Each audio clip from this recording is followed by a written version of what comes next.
A usted muchas gracias por estar todo el día con la programación de TN23, este canal innovador que le presenta noticias y programas de contenido las 24 horas.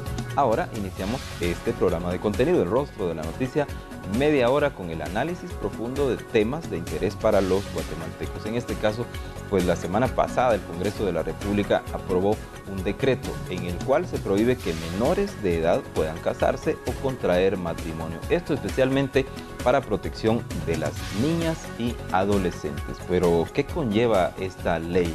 ¿Qué podemos esperar durante los siguientes días cuando tome vigencia y durante los siguientes meses? ¿Quiénes pueden estar contra esta ley? Pues vamos a conocer hoy muchos detalles porque nos acompaña en este programa el licenciado Leonel Dubón, quien es director ejecutivo de la Asociación El Refugio de la Niñez, entidad que estuvo junto con otras nacionales e internacionales pues promoviendo y empujando la aprobación de esta ley. Bienvenido. Sí, muchísimas gracias al Rostro de las Noticias y a TN23 por la oportunidad de poder dialogar sobre un tema tan importante, tan trascendental para el país como es el tema de la niñez. Hay que recordar que Guatemala es un país eminentemente joven. De acuerdo a los últimos datos del Instituto Nacional de Estadística, el 52% de la población es menor de 19 años, 49% menor de 18 años, y de ese porcentaje hay que recordar también que el 50% son niñas. Entonces hay que tener muy claros esos datos, porque si bien es cierto, es una iniciativa que viene a beneficiar a la niñez en general, quien más desprotegida estaba antes de la aprobación de este decreto legislativo del 08-2015 eran precisamente las niñas, aunque también reconocemos que la edad para el matrimonio, aunque las niñas estaban en 14 años, para los niños en 16 años, ninguno de los dos tenía ni las condiciones físicas ni emocionales para poder asumir una responsabilidad de tal magnitud como es el matrimonio, llevar una familia, llevar un hogar y todo lo que implica en nuestra sociedad. De esta lucha que ustedes hicieron, ¿desde qué época, desde qué años empieza? Y lo que quedó plasmado en la ley, ¿es específicamente lo que se solicitaba, licenciado? Bueno, primero yo quisiera recordar a nuestros queridos televidentes que en materia de protección a la infancia, Guatemala ha sido uno de los países que más le ha costado ir recuperando terreno. Guatemala, si bien es cierto, en 1990 ratificó la Convención de los Derechos del Niño y de la Niña, fue hasta el 2003, estamos hablando de 13 años después de esta ratificación, que armoniza su legislación interna a través de la aprobación de la Ley de Protección Integral. Después del 2003, cuando se aprueba la Ley de Protección Integral, que diríamos nosotros que es un parteaguas porque hay un cambio doctrinario en cuanto al trato que se le debe dar al niño y a la niña en el país, pues empiezan también otra serie de iniciativas tendientes a complementar esa legislación. Por eso es que en el 2007, por ejemplo, tuvimos la aprobación de la Ley de Adopciones, en el 2009 la aprobación de la Ley contra la Violencia Sexual, Explotación y Trata de Personas, la ley que vino a reconocer la violación sexual en niños, varones, porque antes no existía ese delito en nuestra legislación. En el 2010 la ley de la coordinadora del sistema Alerta Alba Kenneth, y hoy estamos ante una coyuntura especial. Creemos nosotros que esta legislatura es una de los decretos más importantes en la historia de esta legislatura en el país, porque este decreto viene a proteger a las niñas. Como bien lo decía el diputado Oliverio García Rodas, que fue uno de los ponentes de la ley, el Código 1877 fue precisamente el que dio puerta para que las niñas en Guatemala se pudieran casar a los 14 años. Y hoy por hoy nos damos cuenta que lamentablemente quizás en ese momento lo que se buscaba era dar respuesta a aquellos matrimonios tempranos. Sin embargo, en los últimos 5 años hemos tenido 81,000 matrimonios en niñas y adolescentes, y lo que empezamos a encontrar gradualmente conforme fue evolucionando nuestra sociedad es que tenemos niñas de 14 años contrayendo nupcias con hombres de 40, de 50, de 60 años. Tuvimos un matrimonio de una niña de 14 años con uno de 72 años. Entonces es una relación totalmente desigual. No eran matrimonios necesariamente entre pares, sino que con brechas de edad. Y lo más doloroso que siempre hemos mencionado es que los padres muchas veces se entregaban a sus propias hijas sin que existiera el consentimiento de la niña. Entonces, a lo que se le ha denominado matrimonios forzados, que también bien lo recoge la ley contra la violencia sexual, explotación y trata de personas. Entonces, esta aprobación del decreto 08-2015 es un eslabón más para la protección de la niñez en el país. ¿Cómo están las leyes en el resto de países cercanos? Bueno, Guatemala a nivel centroamericano es el primer país que aprueba esta normativa. Es el tercer país a nivel latinoamericano. Primero lo aprueba México, luego Ecuador y ahora Guatemala. Solo hay una diferencia que hay que remarcar, que Guatemala lo hace con una única excepción. Los otros países lo hicieron sin ninguna excepción, pero aún así nosotros creemos que es un avance significativo. Este esfuerzo de lograr una normativa orientada a proteger a las niñas es un esfuerzo que empieza hace aproximadamente 2 años y fracción, 2 años, 4 meses, a partir de la iniciativa de Plan Internacional, cuando se crea la Mesa por la Niña. Entonces, una serie de organizaciones de derechos humanos y de derechos de la niñez empezamos a trabajar de manera conjunta, diría yo, 3 tipos de instituciones aglutinadas con un mismo fin. La primera es Plan, UNICEF y otras que lideraron el proceso, sobre todo Plan Internacional.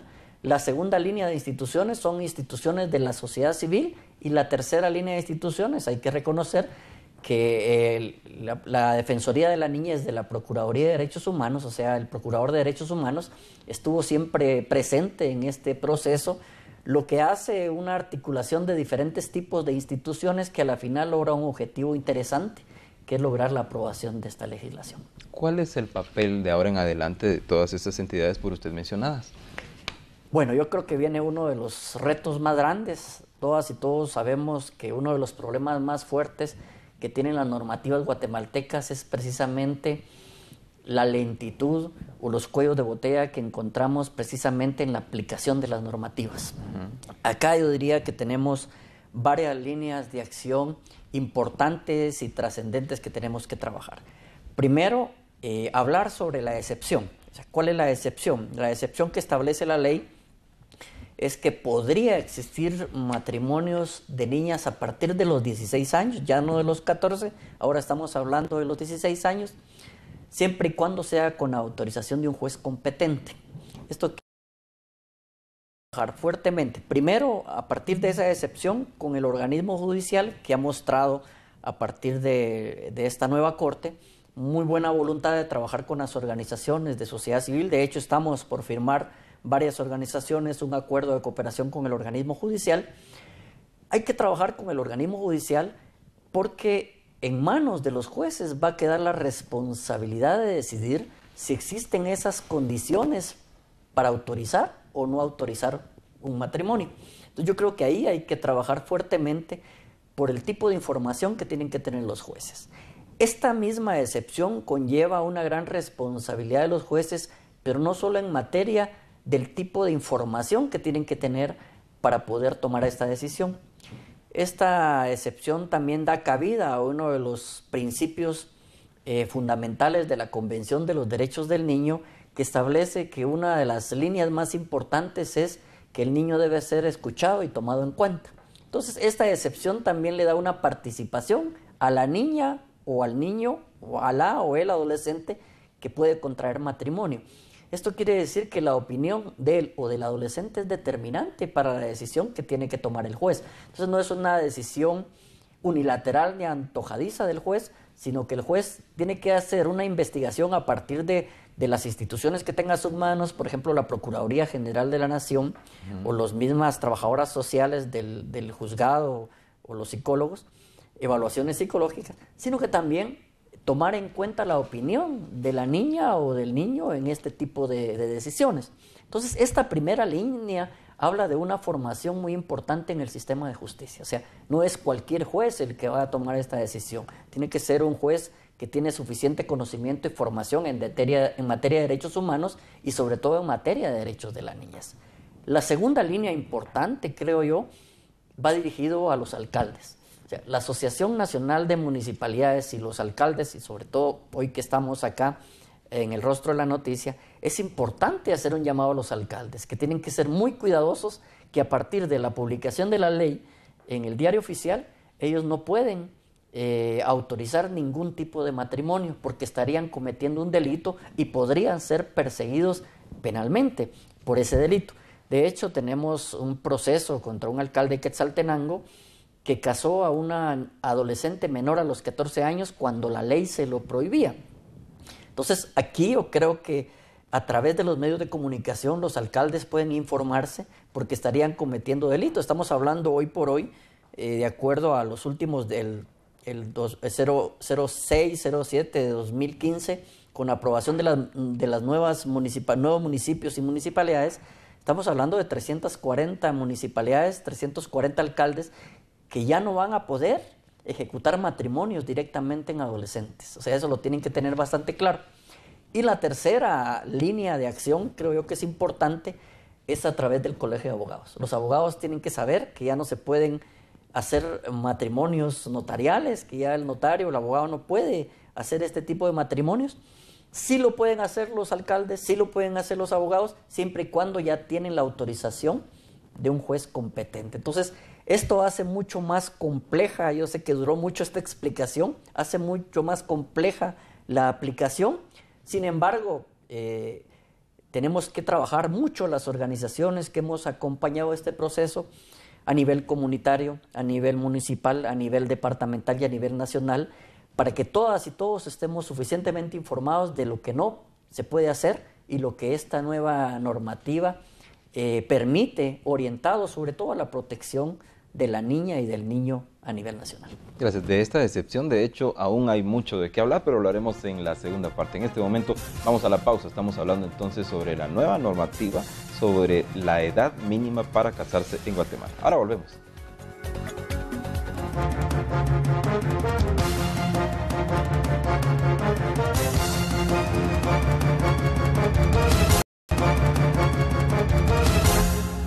Gracias por continuar con el rostro de la noticia con TN23, hablando hoy entonces sobre la edad mínima para casarse a partir de una nueva normativa aprobada apenas la semana pasada en Guatemala. Sin embargo, se dejó una excepción y es de ello de lo que estamos hablando en este momento con el licenciado Leonel Dubón, director ejecutivo de la asociación El Refugio de la Niñez. ¿Por qué se deja entonces en manos de un juez esta ventana abierta para que diga el sí o el no, licenciado? Bueno, puede verse desde dos perspectivas. Nosotros como organizaciones de derechos de la niñez y la mayoría de instituciones hubiéramos querido que esta excepción no se diera. Sin embargo, hubo mucha argumentación de algún grupo de parlamentarios que era necesario todavía dejar esta excepción para resolver aquellas dudas que se dieran en la implementación de la ley.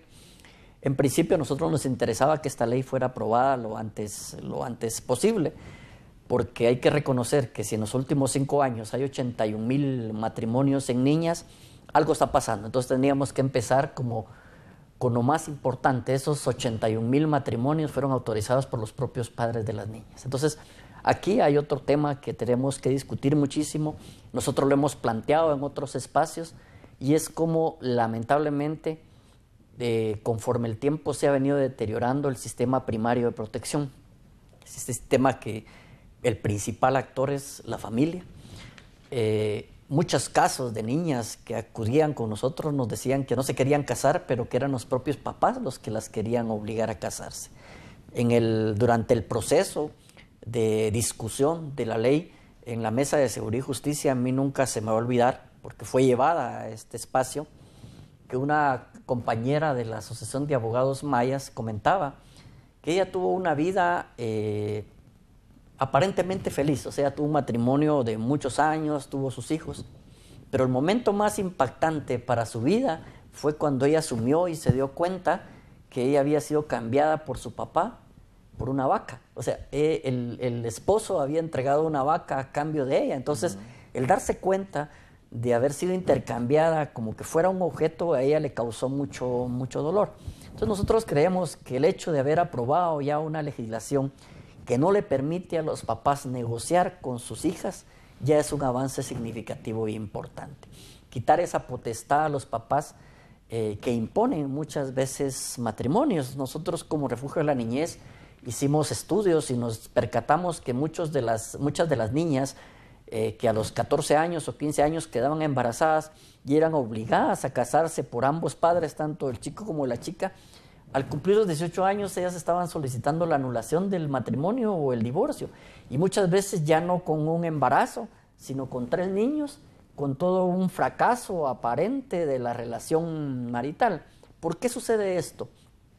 Muchas veces nosotros como adultos contraemos matrimonios y a los pocos meses o a los pocos años de haber contraído matrimonio empiezan algunas diferencias que va a depender de nuestro nivel de madurez cómo empezamos a superar esas diferencias.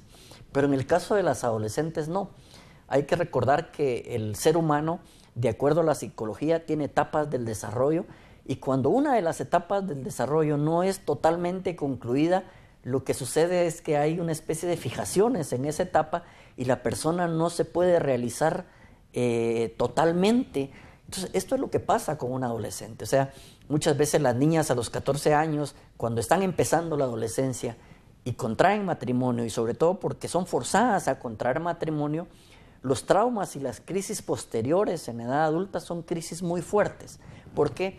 Porque no pudieron disfrutar una etapa del desarrollo que era determinante para su propia realización. Otro de los elementos que es importante es que no podemos perder de vista que Guatemala es un país que, nos guste o no nos guste, ha sido señalado por serios problemas de subdesarrollo. Es un país que a sus niñas a los 13 años las está forzando o les da la posibilidad de contraer matrimonio. Es un país que no se va a desarrollar. O sea, una niña que no tiene acceso a la educación, que una niña que se casa a temprana edad seguramente no tiene acceso a la totalidad de sus derechos, ni a la educación, ni a la salud, ni al pleno desarrollo. Es un país que no va a salir de ese subdesarrollo. Entonces, seguimos insistiendo que aunque exista esa excepción para nosotros, este ha sido un paso trascendental y felicitamos a todos aquellos diputados que han tenido un nivel de participación en esta iniciativa, porque no fue un tema de un solo partido político, fue un acuerdo con varios diputados de diferentes bancadas y cuando logran unificarse los criterios de diferentes diputados, no importa el partido político, es cuando en verdad se está legislando a favor de un país o se está legislando a favor de una población que lo necesita para poder lograr los avances de desarrollo que requiere Guatemala. Ya que menciona los impactos en la niña, en el aspecto de salud, ¿cómo les ha afectado? Bueno, lo que sucede es que hay que recordar que lamentablemente también en la cultura nuestra el tema como el machismo y ese sistema patriarcal nos ha afectado significativamente. Entonces a la niña muchas veces se le ve como mujer a partir del desarrollo. Y entonces el hombre en esa visión y cultura machista solo ve a la niña que empieza a desarrollar cuerpo, que empieza a tener ciertas características o condiciones, ya no la ve como un sujeto de derechos, la ve muchas veces como un objeto de placer sexual. Y el país y nuestra visión de la niña tiene que cambiar significativamente. O sea, el hecho de que una niña a los 12, a los 13, a los 14 años desarrolle y tenga ciertas condiciones físicas, no garantiza que esté ni en total de condiciones físicas, ni en las condiciones emocionales para poder formar un hogar, para poder tener una familia. O sea, los niveles de responsabilidad son grandes y si nosotros, pasados los 25, pasados los 30 años, como adultos todavía fracasamos, imaginémonos qué más puede fracasar una niña a tan corta edad sin tener los suficientes insumos de madurez para poder tomar las decisiones correctas. Ustedes que conocen a profundidad la ley, cuando hablamos de matrimonio, pues es un acto legal que conlleva cierta cantidad de firmas y un respaldo legal. Pero ¿qué pasa en los casos en que solo dicen la llevo a vivir o conviven o algún tipo de unión? ¿También está contemplado en esta ley? Bueno, el tema de la unión de hecho no lo contempla la ley, aunque hay que reconocer que la unión de hecho podría darse a partir de los 16 años, pero la ley lo va a reconocer hasta que ella cumpla la mayoría de edad. Hay temas que nosotros no podemos negar y son las relaciones entre adolescentes. No lo podemos negar, la sociedad ha evolucionado significativamente. Lo que creemos que esta ley, para que esta ley funcione también hay que tener otros programas complementarios. Alguien por ahí hacía la pregunta, pero esta ley va a ayudar a reducir la violencia sexual contra las niñas o va a evitar las relaciones sexuales tempranas. No, eso no es cierto. O sea, para evitar los embarazos a temprana edad, tenemos que cambiar nuestro sistema educativo. O sea, no podemos seguir negando que mientras el sistema educativo les niega la información a las niñas, las redes sociales se las dan con tal disponibilidad y con tal libertad que lo mejor es que el sistema educativo rompa con esos tabúes tradicionales que ha tenido sobre la visión de la educación en las niñas y empezar desde el nivel primario a hablar de una educación integral en sexualidad y desde el nivel secundario a hablar de una educación sexual y reproductiva, porque eso es salud para las niñas. El hecho de negarles la información a las niñas las expone mucho más.